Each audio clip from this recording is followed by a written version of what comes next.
Good morning, welcome to your video lecture on oceans. So we're going to go through this. It's probably going to be 2 video lectures because it is pretty long. You'll use your fill-in-the-blank notes to help you with this.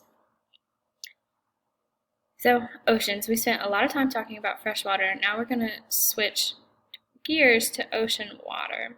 We spent the other day talking about estuaries, which I think is a pretty good segue into oceans.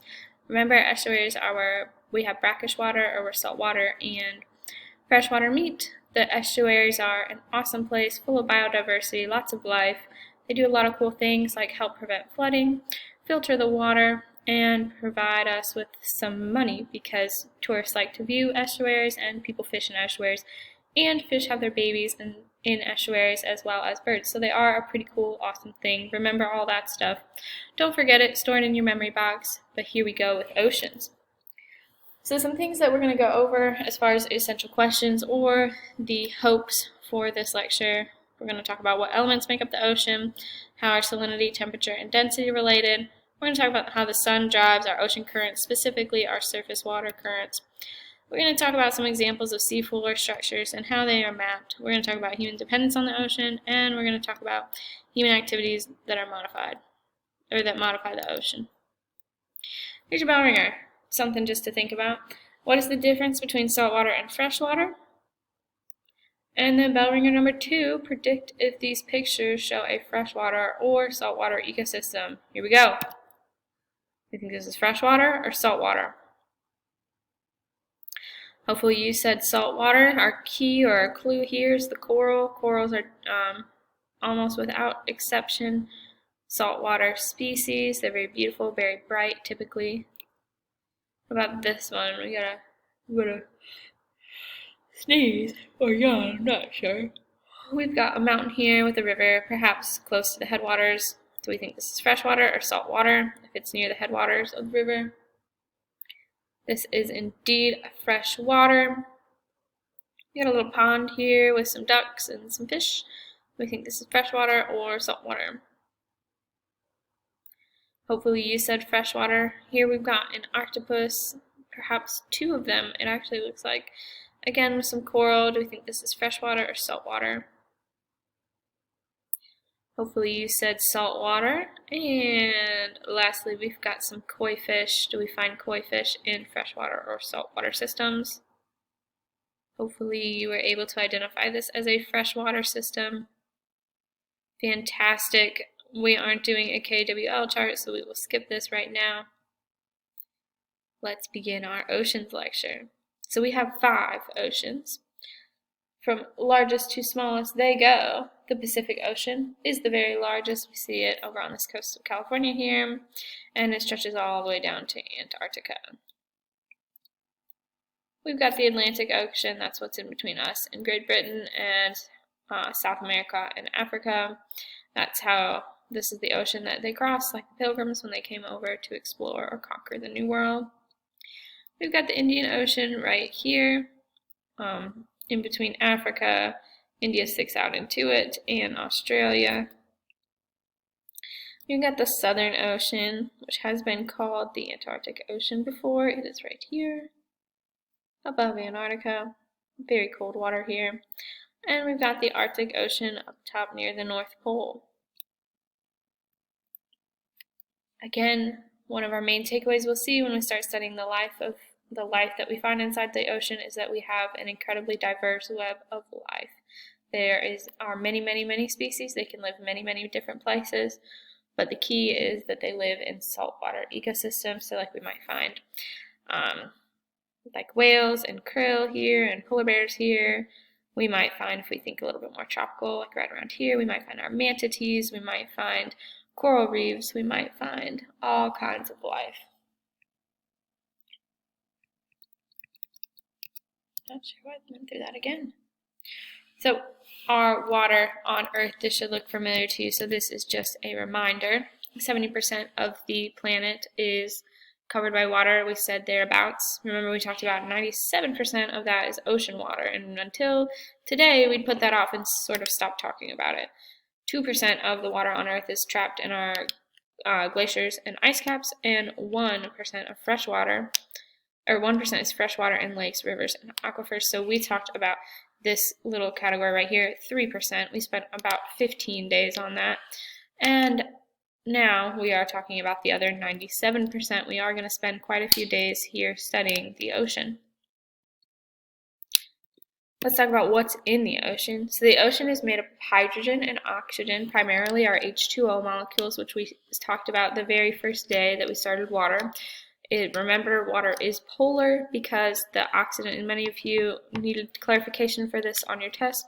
Water is considered polar because oxygen is extremely electronegative, meaning that it holds its electrons really close to it, giving it a slightly negative charge. And if our oxygen has a slightly negative charge, that means our hydrogen has a slightly positive charge. The other two main elements in the ocean are chlorine and sodium, aka salt. Though it should be noted that we can find some magnesium, sulfur, and calcium in the ocean as well, though they are in very small amounts. You can see if we look at our salts or our elemental breakdown right here, taking away the hydrogen and the oxygen, we've got the majority, or 55% of it is chlorine, while 31% of it is sodium. So that purple and blue square right here take up our salt. And then we've got the other elements, magnesium, sulfur, calcium, and some other items, or other elements as well. So this is a quick action. We'll skip it because you are watching the video lecture, but if you are in class or on the Zooms, hint, hint, you should be there. If you can be, we would do these. Let's talk about the sun's effect on the ocean. So much of the sun's radiation is absorbed in the ocean in the form of heat, particularly at the equator. The ocean helps distribute this heat around the globe. Some of the heat evaporates into the atmosphere and some remains in the ocean. It just kind of depends. So the sun is primarily what we'll learn that primarily the driver of our ocean currents. Without it, our oceans wouldn't move. And because we have the sun heating up some of the water, and we get, you'll learn about it in a little bit, a density difference, the heat or the warmth from the water is distributed around the globe. Again, just so you know, some of that sun does heat up the water and it goes into the atmosphere as water vapor, but some of it remains in the oceans. We are not doing this either. We have two types of currents in our oceans. The very first is called surface currents. They are a continuous flow of water in a particular direction, created mainly by surface winds. Generally, these are our gyri, so our circular movements here of ocean water. See, gyri, circular movements. Surface oceans currents are driven by the weather patterns, so weather really affects these. Mainly, again, you're still going to get an overall circular loop right here. The warm water is transported from the equator towards the poles. The warm water goes up and it goes to the poles. In the northern hemisphere, it goes in a clockwise direction. In the southern hemisphere, it goes in a counterclockwise direction. That's important for Earth and Environmental. I haven't decided whether that's something I want you to know or not. Perhaps store that in your memory bank. Warm water is transported from the equator to the poles. We already said that. Cold water is transported from the poles to the equator. You can see that if we look at right here at the Pacific gyri, the northern Pacific gyri. If the sun is warming up the water right here, really, really warm, it's being pushed by the wind and the warm air, being pulled up towards the poles where it eventually cools down and sinks down, back down, bringing colder water with it. So those are surface currents, and they are driven by the wind. Know that. Surface currents driven by the wind. Surface currents driven by the wind. Get that in your head. Next, though, we have our... no, we're still talking about surface currents. So surface ocean currents. The ocean currents help regulate the global climate, even if an area is hundreds of miles away from the coast. Without these currents, regional temperatures would be extreme, super hot at the equator, and frigid at the poles. Much more of the land would be unusable. So without these currents, most of or a portion of the earth would be uninhabitable. That's why it is so important that they are here. Fantastic. Again, it stabilizes things. Remember how we talked about water has a high specific heat, so it takes a lot of energy to heat it up, and it takes a lot of energy or it also can take a lot of energy to cool it down. So the fact that we have these is really important. Again, the ocean is like a giant heat pack or an ice pack, depending on your region, and that helps to stabilize the climate of the Earth.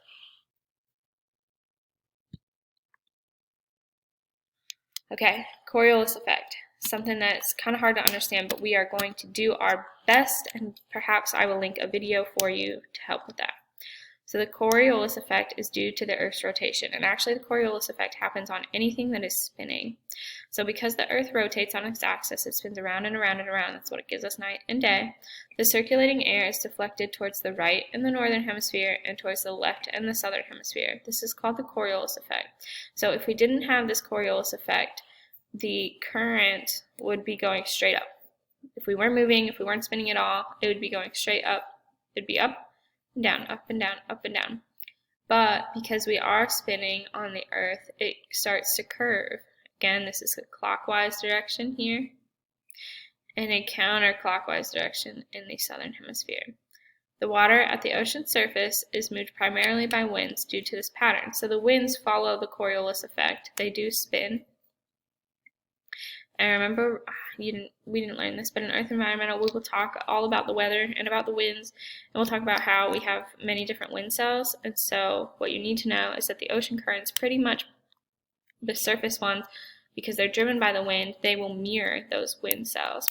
So we do get more than one gyrate in the equator. So if we didn't have any wind cells, we would just have one giant circle, but we actually have quite a few little circles of currents going up towards the poles. Again, the Coriolis effect causes a deflection in the wind, so it starts to curve. If we didn't have it, it'd be a straight line. I think that's the main takeaway of this slide. It starts to curve, again, in the right in the northern hemisphere and in the left in the southern hemisphere. That gives us a clockwise direction of currents in the northern hemisphere and a counterclockwise direction of currents in the southern hemisphere. One example of these surface currents is the Gulf Stream.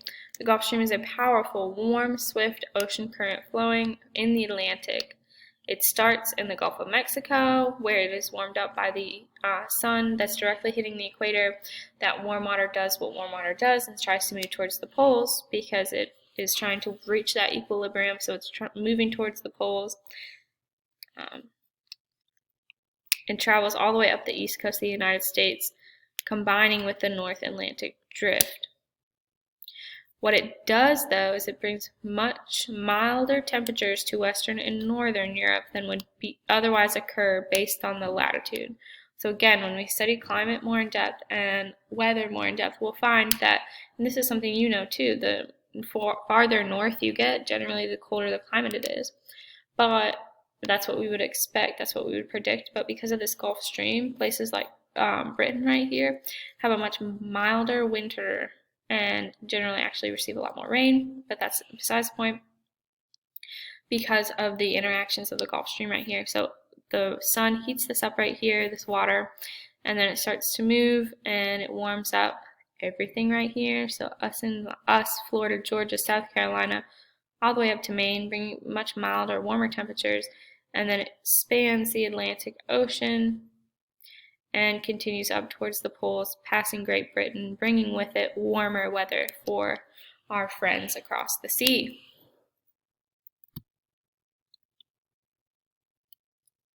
We are not going to do this either. Yeah, perhaps we will. So and this will be our last part, there will be a part 2 for your video lectures. But using the diagram at the right, explain why the ocean waters are warmer at the equator than at higher latitudes. So here we see the sunshine directly hitting the equator. The sun's rays are directly on the equator, but the sun's rays, as we get higher up in latitude, start to spread out more. You see how this circle is smaller than this circle? That's because the direct rays, or the rays are hitting more directly or straight on here. But here they're hitting more at an angle, which causes that to be spread out.